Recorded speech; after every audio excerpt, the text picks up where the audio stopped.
দেখুন, এই গেমে কোটি টাকা জিতে নেওয়া কোনো ব্যাপার নয়, তবে অন্যান্য গেমের মতো এই গেমেরও একটি শর্ত আছে। ডলারের পাশে থাকা নির্দিষ্ট জিনিসগুলো দিয়ে ডলার ধরার চেষ্টা করতে হবে। সর্বপ্রথম এই মেয়েটি এমন একটি যন্ত্র নিয়ে ডলার ধরতে আসে যা এর আগে জীবনে দেখিনি। এই মেয়েটি এই যন্ত্রটি দিয়ে 32টা ডলার ধরতে পারে। এর ফলে এই মেয়েটিকে 32,200 টাকা নগদ পুরস্কার দিয়ে দেওয়া হয়। এই মেয়েটি খুশি হয়ে গেমের পরিচালককে একটি ফ্লাইং কিস করে দেয়। শেষ কি আমারটা কোথায়?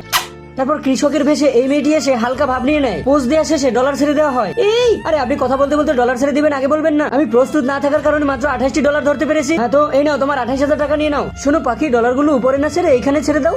বস্তির রানী সুরাইয়া, ডলার দিব সব উড়াইয়া। এই মেয়েটি মাত্র 6টি ডলার ধরতে পারে, তাই ভীষণ মন খারাপ করে ফেলে। এরপর ব্যাংক মশাই এসে সেলিট মেরে মুকুট খুলে ফেলে। তারপর মুকুট নিয়ে ছেলেটি ফ্লোরে শুয়ে পড়ার সাথে সাথে ডলার ছেড়ে দেওয়া হয়। এই ছেলেটি ভাবতেই পারেনি তার শরীরের উপরে থাকা ডলারগুলো তাকে দিয়ে দেওয়া হবে। এই ছেলেটি 49টি ডলার ধরতে পারে, তাই তাকে সেই পরিমাণ টাকা দিয়ে দেওয়া হয়। এরপর এই হাবাগোবা ছেলেটি একটি পিঠা তোলার যন্ত্র নিয়ে আসে। এই থাক, তুমি কষ্ট পেও না, মন দিয়ে পড়াশোনা করে জ্ঞান বাড়িয়ে তারপর আবার খেলতে আসবে, কেমন? তারপর এই ভাল্লুক মেয়েটি আসে, কিন্তু আমি যদি চোখেই না দেখি তাহলে ডলার ধরবো কি করে? ওকে এই নাও, তোমাকে একটি স্বর্ণপদক উপহার দিলাম। আরে আমি এই কার্টন দিয়ে কিভাবে ডলার ধরবো আগে সেটা বলো। মাথার ভিতরে ঢুকিয়ে ফেলো, বাকিটা আমি দেখছি। আরে বাপরে, এতগুলো ডলার এই মেয়েটি পেয়ে যাবে আমি কখনো ভাবতেও পারিনি। দেখুন, এই মেয়েটি 70টি ডলার ধরে ফেলে এবং সবার চেয়ে বেশি টাকা পেয়েও এই মেয়েটি ভীষণ মন খারাপ করে ফেলে। এখন এই গেমের মালিকের স্ত্রী খেলতেও চায় আবার লজ্জাও পায়। আরে দূর, লজ্জা করে লাভ নেই, ডলারগুলো ঢালো। সি এইগুলো কি? এই ছেলেটি লজ্জা পেয়ে নিজের চোখ দেখে ফেলে। আর মালিকের স্ত্রী গোপালবারের মতো পোশাকটির ভিতরে 92টি ডলার ঢুকে সবার চেয়ে বেশি টাকা জিতে যায়। এখন ফ্রাউনের এই মানকি টুপি দিয়ে আমি এমন কিছু করবো দেখলেই তুমি একদম অবাক হয়ে যাবে। তবে সেটা দেখার আগে হে আল্লাহ, এই জান্নাতি পাথরটিতে যে লাইক সাবস্ক্রাইব করে দিবে তাকে মরার আগে একবার হলেও মক্কায় হজ করার তৌফিক দান করুন। আরে বাপরে, ডলার ছেড়ে দিচ্ছে, টুপিটাকে পেতে রাখি। দেখুন, এই মেয়েটি এত বেশি ডলার জিতে যায় বাকিদের চোখ কপালে উঠে যায়।